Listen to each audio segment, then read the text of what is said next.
Estamos en el Palacio de Vistalegre, donde el próximo domingo Vox, la formación que preside Santiago Abascal, ha convocado un acto multitudinario, o al menos así prevé que sea. Desde hace algunos días cuelgan desde esta formación el cartel de no hay entradas, o por lo menos quedan pocas, y que probablemente haya gente que o se queda a las puertas o que tendrá que verlo de alguna otra manera. No es un lugar cualquiera, es una plaza donde han venido otras formaciones políticas, lo han llenado. Vox, si consigue pasar este examen del próximo domingo, empezaría a jugar ya, digamos, en la Liga, en Primera División o en la Liga de los Mayores. Tenemos ocasión de hablar de la actualidad de España, de lo que va a suponer este acto del próximo domingo con su presidente, Santiago Abascal, a quien ya saludamos. Señor Abascal, buenas noches, iba a decir, buenos días, buenas noches, muy buenas, en definitiva. Muy buenas. Gracias por estar con nosotros. Bueno, ¿qué siente al ver este palacio? En este momento está vacío. El domingo han convocado a quienes quieran, ciudadanos españoles que vengan aquí. Es una gran responsabilidad, ¿no? Pues sí, sentimos una gran responsabilidad, pero también una gran confianza en la España viva, en toda esa gente que está reaccionando, que estaba en sus casas sin movilizarse o que estaba votando opciones que no le satisfacían y que en los últimos tiempos ha ayudado a impulsar el proyecto de Vox. Llevamos meses recorriendo España con gran éxito de convocatoria en todos los lugares, incluso en sitios donde nos decían que nuestro discurso era absolutamente refractario, que allí no podía calar. Recuerdo que el acto más grande que hasta el momento ha hecho Vox es un acto en Barcelona que no consiguen en estos momentos hacer las fuerzas políticas nacionales, el Partido Popular, el PSC y Ciudadanos. Y nosotros nos hemos dado cuenta de esa gran movilización que hay en torno a nuestro proyecto. La afiliación de Vox ha crecido de una manera extraordinaria en este año, pasando de los 3.000 afiliados a los 11.000 que alcanzamos el día de ayer. Y estamos irrumpiendo en todas las encuestas. Ya no hay una sola empresa encuestadora que diga que Vox no va a tener representación. Algunas nos dan 500.000 votos, otros nos dan 800.000 y estamos convencidos de que el resultado va a ser más importante incluso que ese. Y Vistalegre va a servir también para que muchas personas se den cuenta de que no están solas, de que el proyecto de Vox es mucho más sólido en España de lo que algunos creen, incluso de lo que creen algunos de los que apoyan a Vox. Fíjese que ahora mientras escucho yo oigo detrás de mí una especie de eco, retumba, porque esto está vacío, están los operarios montando el escenario. Aquí ha venido Ciudadanos, ha venido Podemos, ha venido el Partido Socialista. Podemos la otra vez, incluso se hablaba de que pinchó porque no consiguió llenar las 10.000 localidades, el aforo que tiene esto. Más allá de la confianza, que salga bien esto para Vox puede ser una inyección, una muestra de músculo, de fuerza muy importante, puede ser un antes y un después. Bueno, yo creo que no hay ninguna duda porque el Palacio de Vistalegre tiene un carácter simbólico en la política española. De hecho, Podemos hablaba de Vistalegre 1, Vistalegre 2, sí. Y estamos convencidos de que este domingo habrá más gente en Vistalegre que en los actos de Podemos. Por lo tanto, de alguna manera es un bautismo en la política nacional. Antes señalabas el paso a Primera División y hacía falta un acto de este carácter simbólico porque más allá de que para muchas personas ya asistimos en sus familias, en su entorno de trabajo, se habla de Vox, hace falta esa demostración de fuerza para que esos que están dudando se convenzcan de una vez por todas. Eso le iba a preguntar, ¿qué ha pasado para que Vox, que digamos de alguna manera antes se conocía, no llegaba a tantos españoles, digamos que no les votaban, y ahora sí parece que la gente les conoce más y según como usted ha dicho las encuestas, que incluso les van a votar? ¿Qué es lo que ha cambiado para tener esa confianza y que ya todo el mundo ya, digamos de alguna manera, conozca, hable y diga que va a votar a Vox? Bueno, lo primero que ha ocurrido es que ha pasado el tiempo, es decir, ha pasado el tiempo y Vox ha perseverado, no ha tirado la toalla. Eso es muy importante. Lo segundo que ha pasado es que Vox es un proyecto extraordinariamente claro, con el mismo discurso en toda España, y que cuando hablamos de cualquier cosa se podrá estar de acuerdo o en desacuerdo con nosotros, pero se nos entiende. Y en tercer lugar, lo que ha ocurrido es que España en estos momentos está viviendo una crisis muy grave de unidad nacional, ante la que Vox ha dado la respuesta más dura y contundente de todos los partidos españoles. Somos la acusación popular en el Tribunal Supremo, somos de alguna manera la garantía de que el gobierno, aunque presione a la Fiscalía, a la Abogacía del Estado, no vaya a impedir las condenas contra los golpistas. Vox ha reaccionado como no lo ha hecho ningún partido en España frente a la crisis migratoria o frente al efecto llamada provocado por el gobierno. Es decir, Vox está reaccionando ante problemas que viven los españoles, que les afectan en su día a día y ante los que no había respuesta política.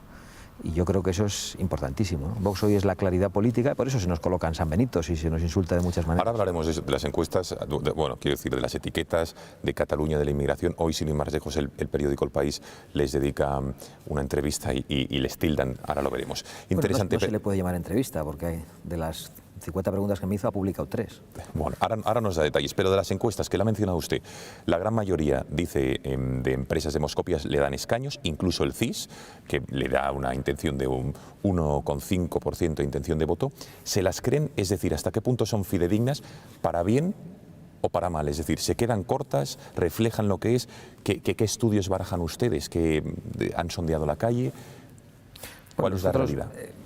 Yo creo que las encuestas marcan un cambio de tendencia. Hay que tener en cuenta que yo soy sociólogo, que esas encuestas son de 1.000, 2.000 personas como mucho, y que, por lo tanto, los fallos que se pueden producir en la predicción pueden llegar a ser grandes. Es decir, pueden prever que Vox entra con un 3%, como dice el Confidencial, y luego no alcanzar ese 3% o superarlo y sacar un 5%, ¿no?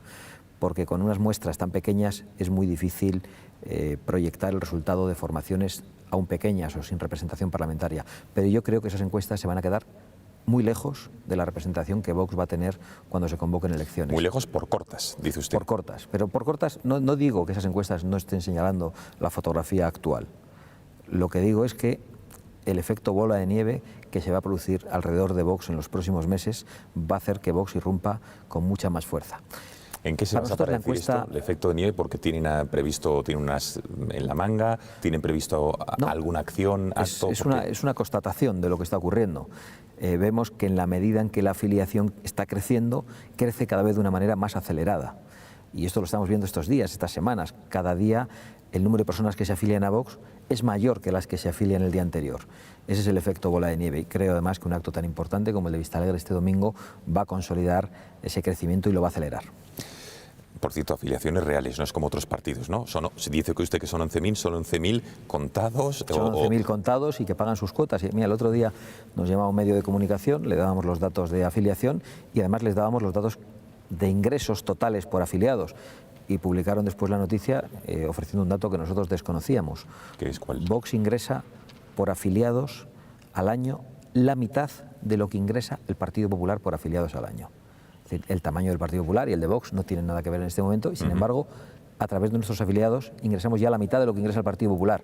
Eso sí, el Partido Popular ingresa millones y millones de euros a través de todos los españoles, porque los partidos políticos se hablean a los ciudadanos con esas subvenciones con las que nosotros queremos acabar.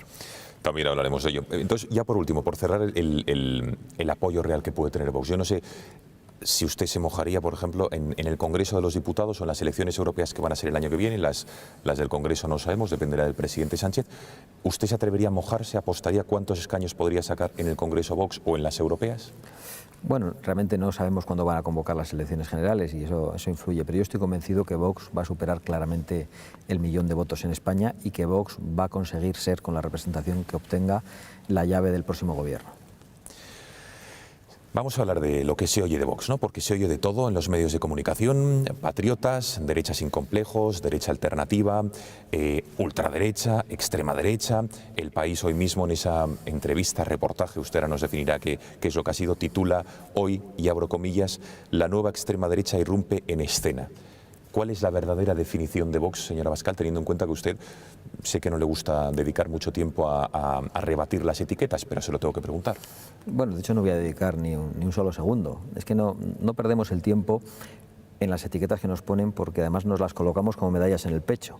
Si la izquierda, la extrema izquierda, el separatismo, los progres, los comunistas dicen que somos todo eso, pues menos mal que nos insultan y nos descalifican. Lo que nos preocuparía es que nos alaben. Dicen todo eso precisamente porque nosotros no somos como la derechita cobarde y como la veleta naranja que cambia de posición al menor viento de crítica. Nosotros somos sólidos, nosotros tenemos convicciones muy profundas y eso hace que los progres y la izquierda nos etiqueten. Vox es un partido que defiende la unidad nacional, que defiende la libertad, que defiende la propiedad, que defiende el control de las fronteras, la inmigración ordenada. Es decir, Vox es un partido que defiende el sentido común y las cosas normales que nos han enseñado nuestros padres. si algunos quieren etiquetar eso, que lo hagan, pero esas etiquetas ya no juegan ningún papel. Yo hoy veía la noticia del País, no me he molestado en leerla muy a fondo, pero sí me he molestado en leer los comentarios de los lectores, que eran mayoritariamente para defender a Vox. Da igual lo que titulen los periódicos. ¿Lectores del País? Sí, los lectores del País, no sé si son los habituales o los que han entrado hoy a verlo, pero eso está ocurriendo en muchos medios de comunicación. A mí me da igual lo que titulen de nosotros los periódicos, que nos llamen lo que quieran.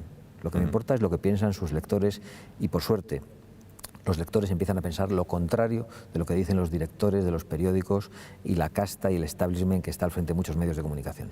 Es curioso, porque normalmente un político siempre se levanta con el briefing de prensa de qué dirán de mí, qué no dirán, los políticos o los partidos emergentes también, para hacerse un hueco, y es curioso que a usted, digamos, le importe poco lo que digan de usted y lo que digan de su partido.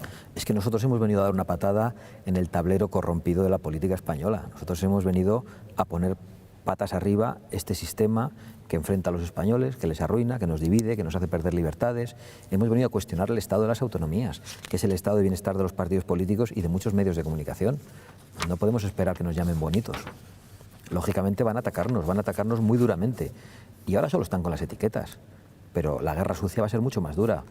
Estamos viendo hasta dónde son capaces de llegar las cloacas del Estado y de los partidos, en torno a las conversaciones de Villarejo, de la ministra.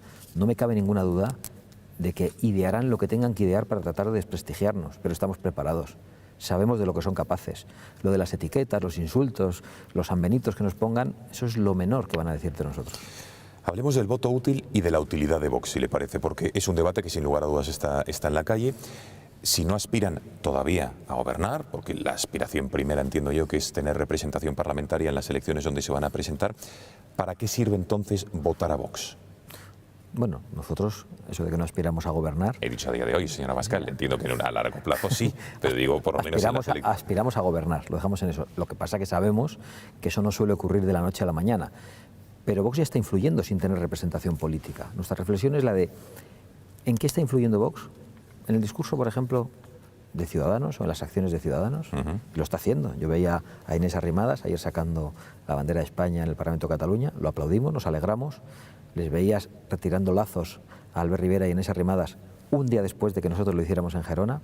Que, por cierto, Miquel Iceta ha criticado el gesto de Arrimadas que usted ahora aplaude, lo ha criticado. Es curioso el Partido Socialista, ¿eh? Es una demostración de que el gesto es acertado.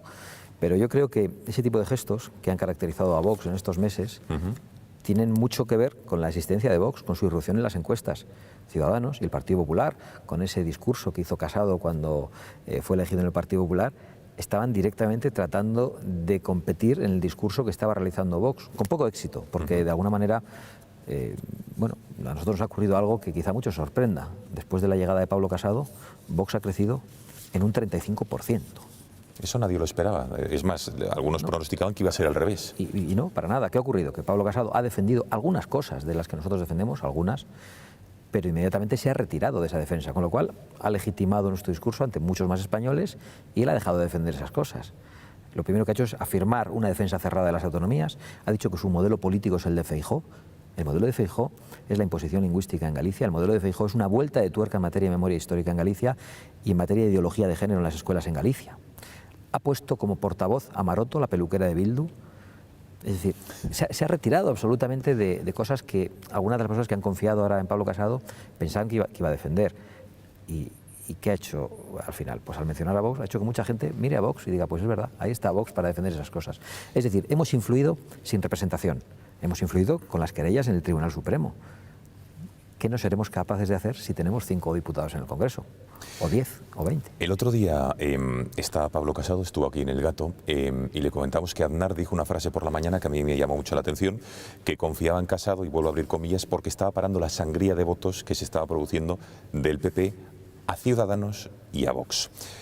Lo dice usted que no lo está notando, todo lo contrario, pero en El Gato el señor Casado dijo 6 puntos que me gustaría enumerarle, porque sí que es verdad que no sé si usted considera que hay un cambio de discurso en el PP de Rajoy a Casado, y si lo achaca, entiendo, a parar esa sangría que supuestamente se está produciendo. Sobre Cataluña dijo, aplicación del artículo 155 total, con Mossos, TV3 y Educación. Reforma del Código Penal para tipificar la convocatoria de referéndums ilegales. Prohibir los indultos a condenados por rebelión y sedición. Aplicar la ley de partidos a quien aliente o condene la violencia, se les ilegaliza. Se les corta la subvención pública y una ley de símbolos, por ejemplo, prohibir los lazos amarillos y prohibir que funcionarios públicos vayan a lugares públicos efectivamente con esos lacitos. ¿Teme que este nuevo discurso del PP, aunque dice que no lo note, uno, está habiendo cambio de discurso y no teme que le influya a Vox? Bueno, yo no temo nada de ese discurso del PP. Yo celebro que el PP diga cosas que están bien.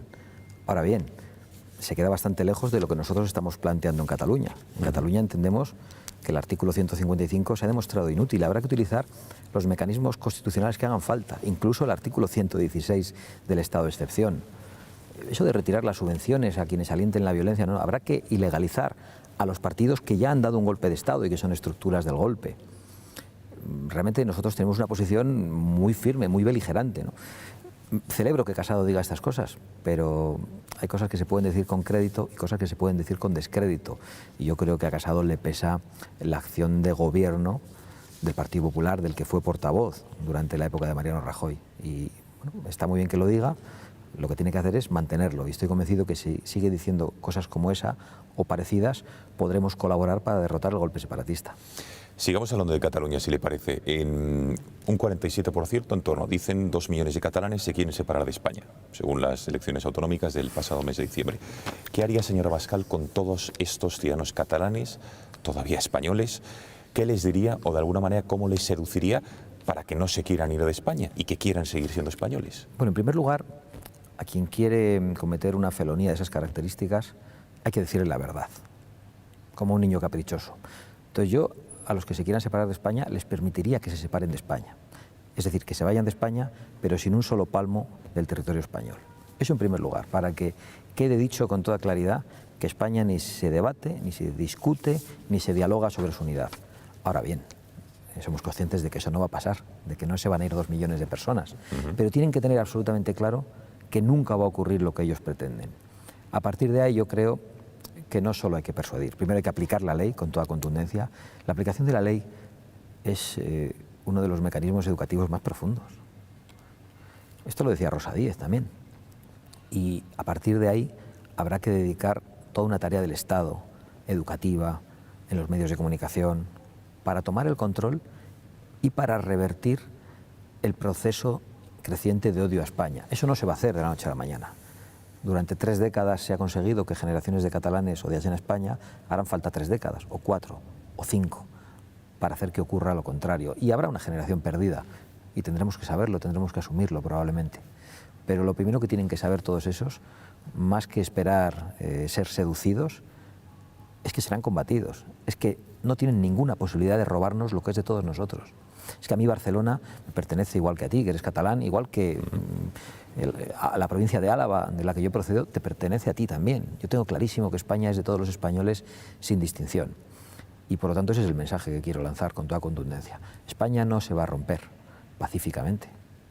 No van a poder, con una trampa legislativa, con un referéndum ficticio, romper la unidad de España. Se piensan que los españoles vamos a aceptar mansamente que nos roben el legado de nuestros padres y la herencia que queremos dar a nuestros hijos. Se equivocan profundamente. Así no se destruyen las naciones. ¿Cree que una gran mayoría de españoles, o qué tanto por ciento de españoles cree que piensa como usted y que este discurso inequívoco al respecto de la unidad de España, de la soberanía nacional, esta defensa que hace usted sin ningún tipo de tapujos, porque es evidente que históricamente, ¿qué habría que cambiar, señora Abascal, para evitar todo lo que ha habido?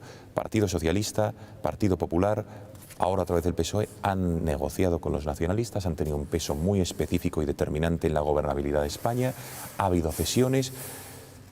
¿Qué hay que hacer para acabar con eso? ¿Qué hay que hacer? Pues que los millones de españoles, que son un 30% según el Centro de Investigaciones Sociológicas, que no quieren autonomías o que quieren reducir el peso de las autonomías... ¿30%? Sí, que tengan representación en el Congreso. Si ese 30% de españoles que creen eso tienen representación en el Congreso, tienen un partido como Vox que defiende estas cosas, esa presencia servirá por lo menos para mantener el equilibrio en España. Es que hoy hay un 30% de españoles que creen eso y hay un 0% de diputados en el Congreso que lo defienden. Es que frente al golpe separatista, frente al suicidio federalista del PSOE, ¿qué se opone? La defensa de las autonomías de Casado y la defensa de las autonomías de Ciudadanos. Pues es un completo error. Abrazarse al acuerdo constitucional que ya se ha roto No tiene ningún sentido. Los separatistas y los federalistas de izquierda tienen que saber que hay un montón de españoles organizados políticamente y con representación dentro de muy poco que van a decir que reformas sí, pero en sentido contrario. ¿Cómo se acaba con el sistema autonómico, señor Abascal? ¿Cómo se acaba con las autonomías? ¿Recentralizando competencias? ¿No dejarían nada, digamos, de poder local, regional, autonómico? ¿Cuál es la idea de Vox y cómo se materializa? Sobre todo porque, más allá de la idea, parece difícil llevarla a cabo, ¿no? Bueno, para hacer una reforma del Estado de las Autonomías como nosotros queremos, es decir, que el Estado de las Autonomías sea sustituido por un Estado unitario, políticamente centralizado, con un único gobierno, un único Parlamento y un único Tribunal Supremo, hace falta una reforma constitucional agravada y una mayoría de 2/3 en el Congreso. Una mayoría que todavía no vamos a alcanzar, pero se pueden ir haciendo reformas y recuperación de competencias sin necesidad de modificar la Constitución. Se puede recuperar la competencia de educación, la de sanidad, la de justicia, es decir, el Estado tiene que empezar a recuperar las funciones esenciales de un Estado y que hace que los ciudadanos formen parte de la nación de una manera igualitaria y que el acceso a la sanidad, a la justicia y a la educación sea igual para todos los españoles. Creo que eso es lo primero, ese es un primer paso. Pero nosotros no ocultamos cuál es nuestro objetivo, no nos gusta el Estado de las Autonomías. Eso no es acabar con el poder local, nosotros creemos en el poder local, en el poder de los municipios, de las provincias.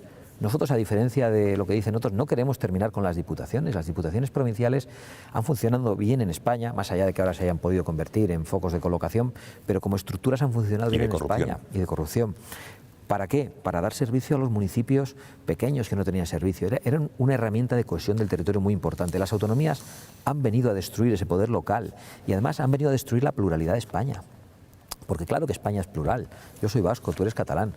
Pero yo no necesito un Parlamento vasco para sentirme vasco, para sentirme orgulloso de mis raíces, para saber que hay una lengua regional que hay que preservar. Tú no necesitas un Parlamento catalán para sentirte catalán. ¿Qué han hecho las autonomías? Han dicho que la pluralidad de España exigía 17 parlamentos. Y esos 17 parlamentos, por ejemplo, el catalán y el vasco, han hecho tabla rasa. Han querido convertir a Tarragona en Gerona. Han querido convertir a mi provincia, a Álava, en Guipúzcoa. En Álava no hay un solo colegio en el que se pueda ya escolarizar a los niños pequeños en español. Bueno, hay uno.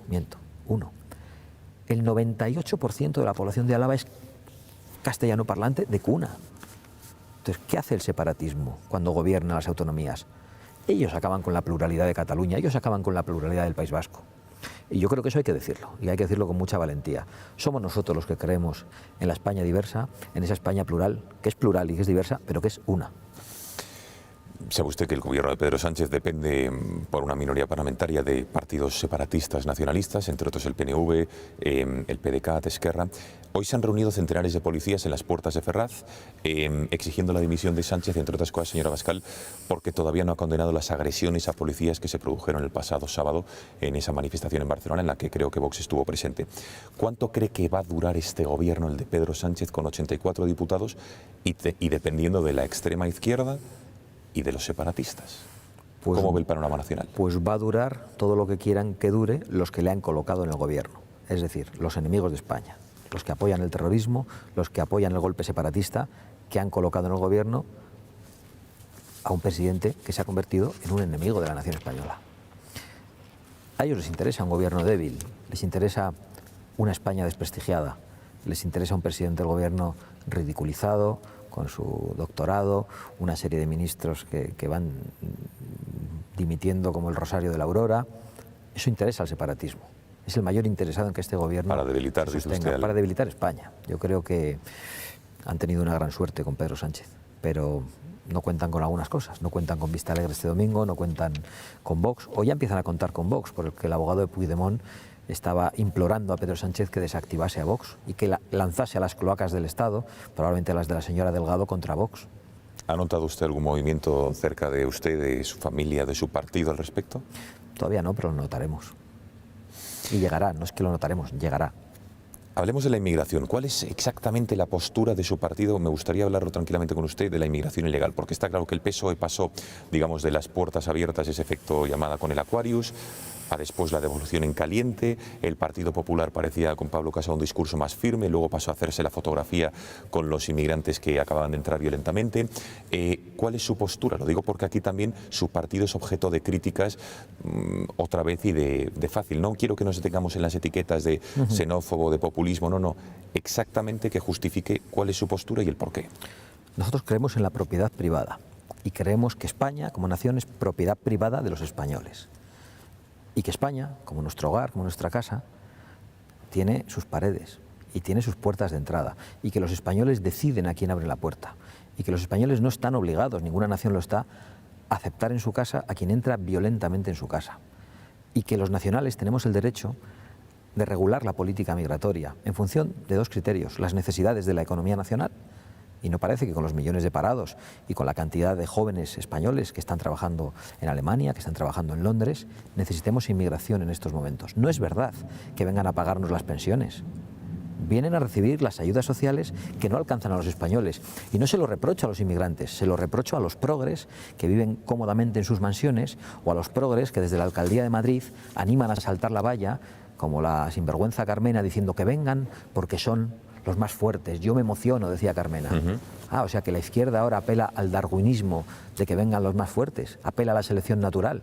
Si son los más fuertes y si son los mejores, que se queden en su patria a levantarla. Lo que nosotros no queremos es que los mejores de entre nosotros, los jóvenes con los que se ha roto un contrato social, a los que se les dijo que si había mérito y había esfuerzo tendrían un empleo, se tengan que ir a Alemania o se tengan que ir a Londres. Y hay otro elemento que hay que utilizar para regular la inmigración, y es la capacidad y la voluntad de adaptación de los inmigrantes. No es lo mismo la inmigración procedente de nuestros países hermanos hispanoamericanos, con nuestra misma forma de ver la vida, con la misma lengua, más allá de algunas excepciones, que la inmigración procedente de los países islámicos. No es lo mismo. Nosotros no podemos asumir la inmigración de países islámicos. ¿Teme usted que Son España, incapaces de adaptarse a vivir entre nosotros? ¿Teme usted que España se convierta en, después mantra del multiculturalismo, y que ocurra como está sucediendo en otros países europeos donde esa inmigración islámica no se ha adaptado? Cataluña, por ejemplo, tenía 1 millón de inmigración musulmana. En otros países europeos se crean guetos, no se adaptan por cuestiones evidentes que usted ha dicho. ¿Teme que en España esto pueda pasar? Desde luego que temo que eso en España pueda pasar, y de ahí nuestra postura beligerante contra la actual política migratoria. Evidentemente es algo que puede ocurrir. En Francia, con la actual demografía de la distinta población francesa, en el año 2050, el 50% de los franceses serán de mayoría musulmana. Yo no quiero que eso pase en España. ¿Por qué? Porque yo creo en mi cultura, creo en la cultura española, en la cultura europea, creo en nuestra identidad, creo en la libertad, en la separación de Iglesia y Estado, y quiero que eso se preserve. Quiero que mis hijas en el futuro puedan ser libres en su propia patria y que no tengan que caminar tapadas o unos pasos detrás de un individuo. Y para que eso ocurra hay que ser muy claros, hay que combatir la dictadura de la corrección política que nos dice que el mundo es del viento, como decía Zapatero, ¿no? Y que España es de todos, y aquí puede caber todo África, toda Asia y todo el que quiera venir a vivir entre nosotros. Eso no es verdad. ¿Se siente cómodo cuando le comparan con políticos, digamos, controvertidos, como puede ser un Le Pen, Salvini, ahora que está muy en boga, muy de moda en Italia?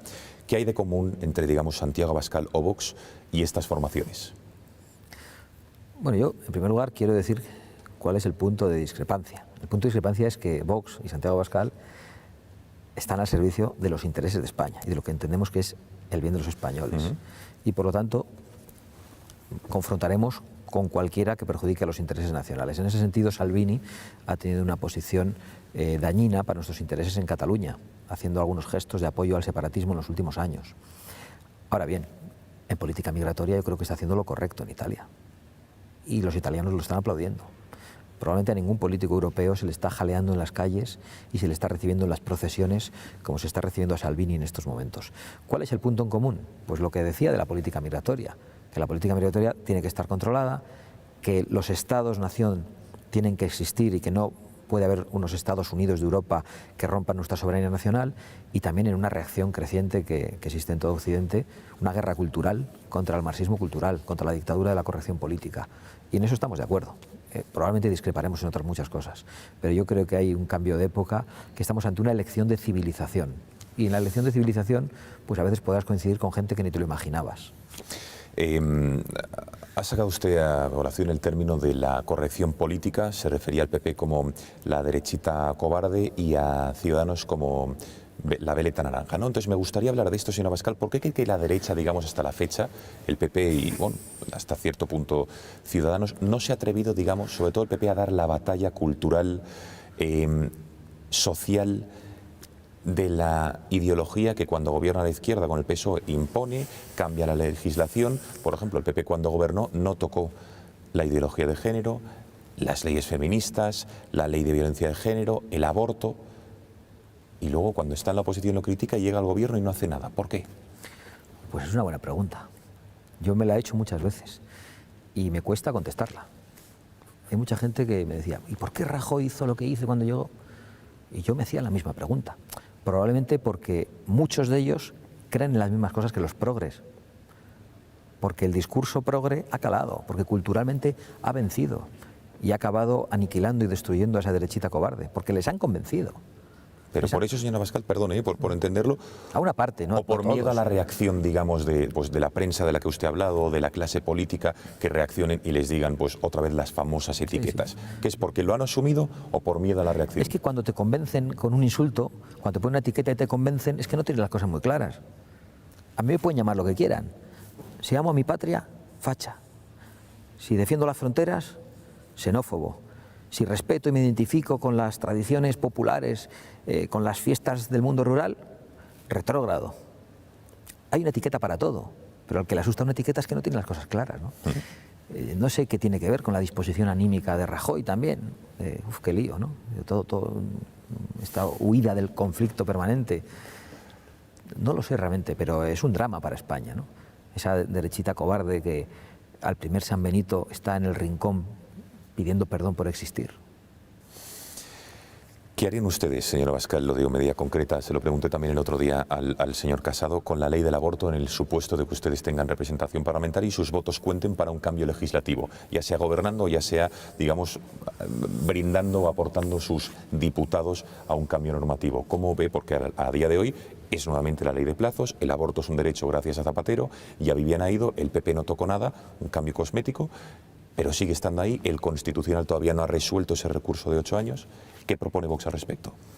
Bueno, Vox lo que afirma es que no puede ser un derecho aquello que incluso las feministas reconocen que es malo para la mujer. Si el aborto es malo, hay que combatirlo. Entonces Vox lo que quiere es derogar las leyes del aborto y legislar para que el aborto no sea nunca una práctica anticonceptiva o eugenésica. Eso es lo que entendemos que no se puede tolerar. Y que todos los mecanismos que el Estado ha puesto de información, de dinero, para facilitar la muerte y para que el más débil sea aniquilado, sean puestos en el sentido contrario, para dar información y para que la vida llegue a buen término. No puede haber un solo euro público para acabar con la vida.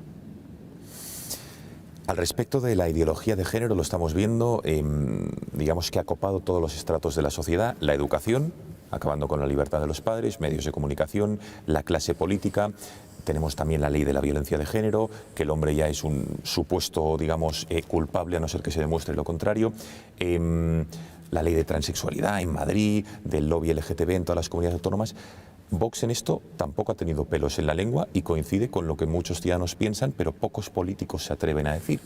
¿Qué haría usted con esto que es, digamos, que es un arma de doble filo por la corrección política? Bueno, desde luego, sacar de los colegios la ideología de todo tipo, la ideología relacionada con la memoria histórica, la ideología de género, y dejar que los padres elijan la educación de sus hijos y que puedan educarles conforme a sus valores, derogar la ley de violencia de género y que sea sustituida por una ley contra la violencia en el ámbito familiar.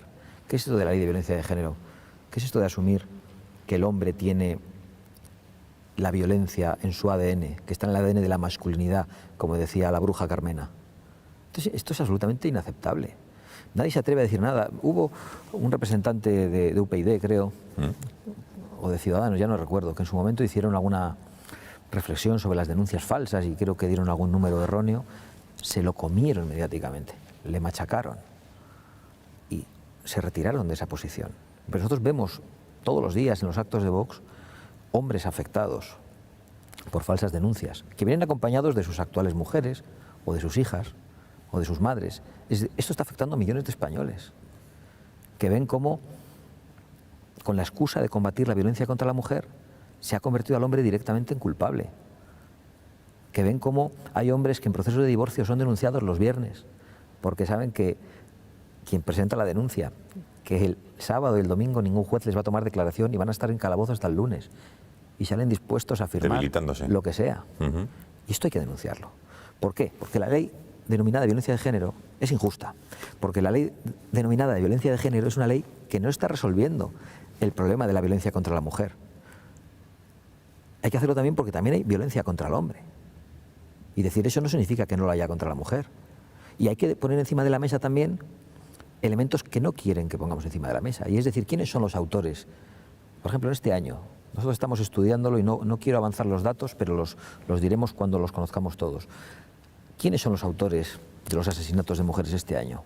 ¿Cuál es su procedencia? ¿De qué nacionalidad son? Porque igual, más que con el ADN de la masculinidad, tiene también que ver con algunos problemas culturales, con una parte de la inmigración que piensa que la mujer es un objeto a la que se puede agredir. ¿Pero tiene usted datos para decir esto? Pregunto. Sí, los tenemos, pero no quiero avanzar el dato exacto aquí. Pero mayoritariamente las mujeres que han sido asesinadas en España han sido a manos de extranjeros. Y en España no hay más de un 50% de extranjeros. Nosotros cuando tenga el dato nos lo da, porque desde luego me parece un dato muy revelador y desde luego novedoso al respecto y que de ser cierto, desde luego pondría mucha luz en este debate. Sobre Pedro Sánchez, ¿cree usted que Pedro Sánchez es un hombre honorable, de fiar, es un hombre que ha dado las explicaciones suficientes sobre su tesis doctoral y que no ha habido fraude y por tanto a los españoles? A mí me da igual lo de la tesis doctoral. Le hemos puesto una querella, pero en realidad me da igual. Es lo menos grave de lo que está haciendo Pedro Sánchez. Para darle igual, evidentemente, no sé por qué se querellan. Bueno, porque creemos que hay que cumplir las leyes. Pero cuando digo me da igual, quizás es excesivo afirmarlo así. Es que me parece muy pequeño al lado del daño que está haciendo con la política migratoria, que el daño que está haciendo en Cataluña. Así que haya hecho una trampa y que se haya beneficiado de eso, es muy feo, tiene que pagar por ello y por eso actuamos. Pero es lo menos importante de lo que está haciendo Pedro Sánchez. Pedro Sánchez no es honorable, no es de fiar por lo que está haciendo en Cataluña, por lo que está haciendo con nuestras fronteras, por la desvergüenza con la que utiliza los medios públicos. Yo quiero, a pesar de que hemos actuado judicialmente, de alguna manera no caer en este debate de los currículums, las tesis doctorales, el máster que tiene uno o el otro, porque siendo una cosa muy fea y siendo grave, es muy pequeño al lado de la crisis que está viviendo España. Sobre el suyo no va a haber sorpresas, entiendo, ¿o sí? ¿O podemos encontrarnos una sorpresa mañana? Yo solo tengo una licenciatura en Sociología, que además, en vez de en 4 años que tenía que acabarla, la acabé en 6. Muy bien. Es decir... ¿Porque era usted un disfrutón de la vida o por qué? Bueno, la verdad es que era una época difícil para mí en el País Vasco porque... ¿Lo compaginaba con la actividad política? Con la actividad, claro, yo me involucré muy pronto en política. Me eligieron concejal con 23 años, me pusieron 2 escoltas y tuve una actividad política desde muy joven verdaderamente intensa. Y bueno, eso hizo que ralentizara un poco mi formación, pero lo acabé y luego no he hecho una tesis doctoral, ni he hecho máster, ni he tratado de adornarme en ningún currículum que haya mandado a ningún sitio.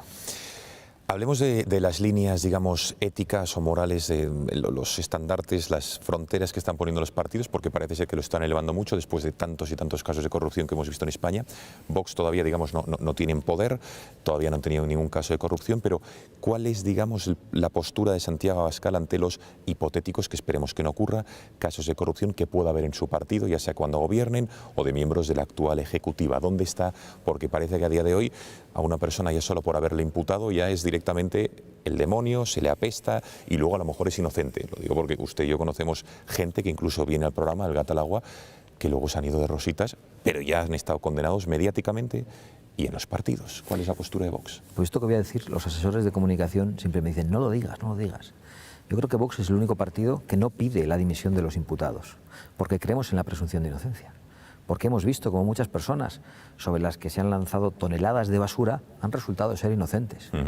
Porque vemos con horror cómo unos se piden a unos a otros la dimisión de los imputados respectivos, pero luego los suyos no dimiten. Nosotros entendemos que la corrupción forma parte de la naturaleza humana y habrá corrupción en todos los partidos. Lo que hay que hacer es actuar rápidamente cuando la corrupción se produce y se demuestra para apartar a los corruptos. Pero no podemos acabar con la presunción de inocencia. Igual que antes decía que no puedes acabar con la presunción de inocencia de la mitad de la población española, como ocurre con la ley de violencia de género. El hombre ya no tiene presunción de inocencia, el varón. Pues tampoco puedes acabar con la presunción de inocencia de un político. Y menos en un Estado como el nuestro, en el que hemos visto hasta dónde pueden llegar las cloacas del Estado, donde hemos visto las ramificaciones que las cloacas tienen en el ámbito judicial. Es que te pueden construir perfectamente una trampa, te pueden construir perfectamente un presunto delito.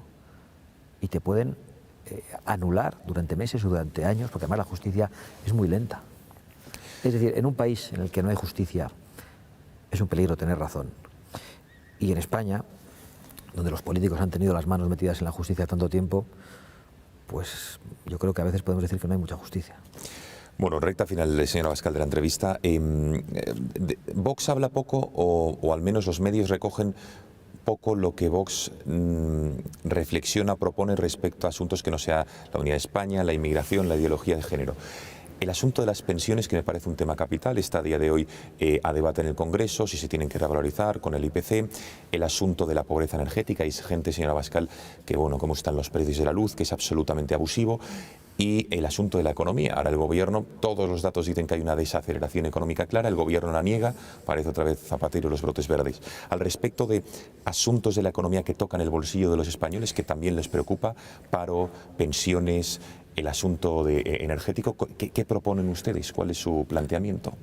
Precisamente en Vistalegre plantearemos 100 medidas urgentes para España que abordarán algunos de esos temas. Pero más allá de la técnica o de la propuesta concreta de lo que hay que subir, lo que hay que bajar, cuánto hay que subir, cuánto hay que bajar, porque ahí podremos discutir, yo quiero quedarme en una idea general. En primer lugar, el fruto del esfuerzo de los españoles tiene que estar fundamentalmente en el bolsillo de los españoles. No podemos seguir viviendo con unos impuestos abusivos que quitan una gran parte del salario, incluso a los mileuristas, y que incluso quitan a veces a los españoles la casa de sus padres que no pueden heredar. Y además hay que ir a un gran recorte de la administración pública, pero no en los servicios sociales de los españoles, sino en el estado de bienestar de los políticos, que es el estado de las autonomías. Nuestra reflexión es esa: o autonomías o pensiones, o autonomías o impuestos bajos, o autonomías o becas para los estudiantes, o autonomías o ayudas a los dependientes, o autonomías o una energía barata, pero no podemos sostenerlo todo. Y nosotros estamos absolutamente seguros de qué es lo que van a elegir los españoles. Listas electorales, son muchas las citas que hay el próximo año, quién sabe si en este 2018 también todavía, pero Vox va a concurrir a todos los comicios, es decir, europeas, supuestas generales, autonómicas y municipales. Es nuestra pretensión, ir a todos los comicios que se celebren en España. Todos, bien. Congreso de los Diputados, vamos a ver caras, a ver qué me puede decir usted y sobre todo cómo se van a elegir a los candidatos, si va a ser el dedazo de Santiago Abascal, va a ser primarias, eso me gustaría. Al Congreso entiendo que no hay duda de que va a encabezar usted la lista, ¿no?, de Vox. Bueno, yo voy a presentarme a las primarias de Vox para encabezar esa lista. Entiendo que no, veo que sonríes al hacer la pregunta, pero celebramos primarias y es posible que otra persona quiera presentarse. En principio creo contar con la confianza mayoritaria de los afiliados de Vox, y especialmente en este momento de crecimiento del partido. Nosotros los cabezas de lista de las distintas elecciones los elegimos a través de un proceso de primarias. Bien, entonces se lo pregunto de otra manera. ¿Qué hay de cierto en que Rocío Monasterio se podría presentar en las elecciones al Ayuntamiento de Madrid, por ejemplo, a unas primarias? ¿Le consta?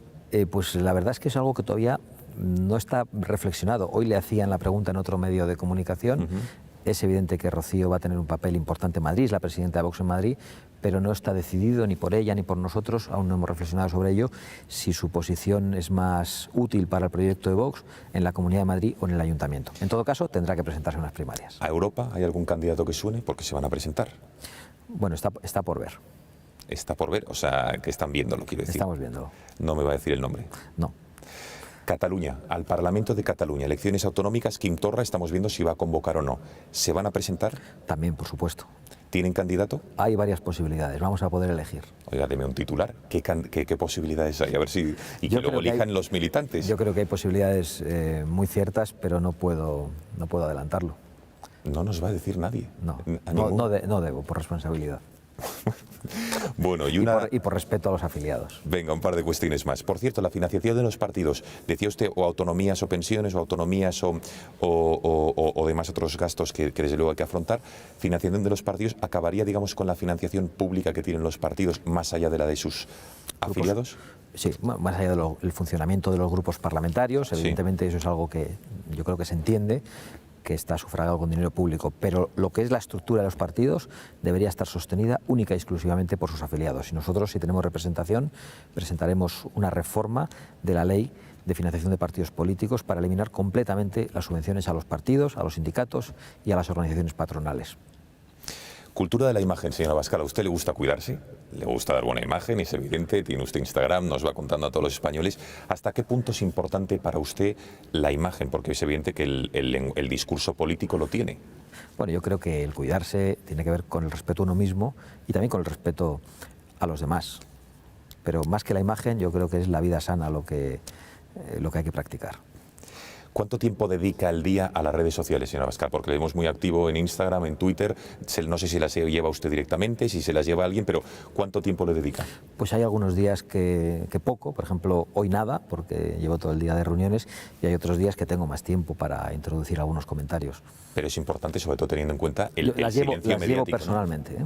Yo por ahora las llevo personalmente y creo que es importante, y creo además que los usuarios de las redes sociales notan que uno lleva personalmente las redes y también otorgan más crédito a los candidatos o a los políticos cuando ven que no es un equipo, sino que ellos mismos o nosotros mismos gestionamos nuestros perfiles. Y en todo caso, podría parecer una pérdida de tiempo, pero no lo es. Las redes sociales son las que a nosotros nos han dado la fuerza que hoy tenemos. Claro, eso le iba a decir. En un momento de silencio, de estigmatización, a través de las redes sociales hemos conseguido llegar a millones y millones de españoles que hoy nos conocen. Pero oiga, señora Abascal, es evidente que algo está cambiando también, porque en los medios de comunicación, periódicos, radios que antes les ninguneaban, y perdón por la expresión, sí, a día de hoy ya no es así. No, evidentemente está cambiando, pero yo creo que nuestra acción en las redes sociales es la que nos ha permitido resistir, perseverar y que sean los medios los que acaben cambiando. Bien, es verdad que a mí no me gusta ser victimista. Sabemos que ha habido llamadas de teléfono para que a nosotros se nos quitara de algún que otro plató, de alguna que otra radio. Pero, ¿así le consta este tipo de llamadas? Nos constan, absolutamente. ¿Del anterior gobierno? Del anterior gobierno, efectivamente. Los mismos que colocaron a Podemos hacían todo lo posible para que Vox no estuviera presente. Pero también es verdad que Vox no tenía representación parlamentaria, ¿no? Entonces, y a pesar de ello, tenía una parcela de presencia en medios de comunicación. A mí me gustaba transmitir internamente en Vox, cuando a veces veía un discurso excesivamente quejumbroso entre los afiliados, que Vox es el partido sin representación institucional con más presencia mediática de España. Y a día de hoy ni te digo. Bueno, una frase, una idea que le guste a usted transmitir en los actos en los que acude, y que el próximo domingo en Vistalegre, entiendo que en el cierre del acto usted será el encargado de llevar a cabo como presidente. ¿Qué frase o idea va a transmitir más allá de su disgusto, pero que siempre le guste colocar? La de que la España viva está en marcha, la de que la España viva ha despertado, y que las naciones como España no despiertan por casualidad o al azar, sino que despiertan cuando tienen inercia histórica y despiertan cuando alguien las molesta. Y yo creo que eso es lo que ha ocurrido en estos momentos. Y ya por último, ¿qué le diría a los espectadores que digan, venga, voy a votar a Santiago Abascal, me ha convencido por esta entrevista, por lo que sea y demás? ¿Qué va a hacer que Santiago Abascal no sea un político al uso, que después, digamos, que se adapte, que cambie, que sea a lo mejor una especie de anfibio, que se adapte al medio donde está, al lenguaje político, etcétera? ¿Qué va a hacer que Santiago Abascal, que Vox siga siendo auténtico y fiel a lo que usted acaba de defender, ahora que estamos en campaña? Esa pregunta me la hacen muchas personas después de los actos públicos. ¿Y decir que es poco original mi pregunta? Sí, y por lo tanto poco original la respuesta, bien, porque pues venga, contesto siempre lo mismo, y lo que les digo es que para traicionarles a ellos, primero me tengo que traicionar a mí mismo, y eso no ha ocurrido nunca y no es previsible que ocurra. Yo no me voy a traicionar a mí mismo, porque además yo, cuando he tenido que cambiar de siglas para no cambiar de valores, lo he hecho, y lo he hecho a costa de un sacrificio personal de mucho tipo, de mucha naturaleza. Santiago Abascal, muchísimas gracias por haber atendido a las cámaras del Gato al Agua a 72 horas, sí, casi 72, 48 horas de ese importante acto que tienen ustedes el domingo aquí en el Palacio de Vistalegre. ¿Cómo se lo imagina? Porque le he preguntado si impresionado o no, pero entiendo que la escenografía va a ser, entiendo que esperan llenarlo, mucha bandera de España, bandera de Vox. ¿Cómo se lo imagina viendo ahora todo esto vacío? Yo me imagino una gran esperanza, una gran ilusión, y ya estoy pensando en las ventas, en el Calderón o en el Bernabéu.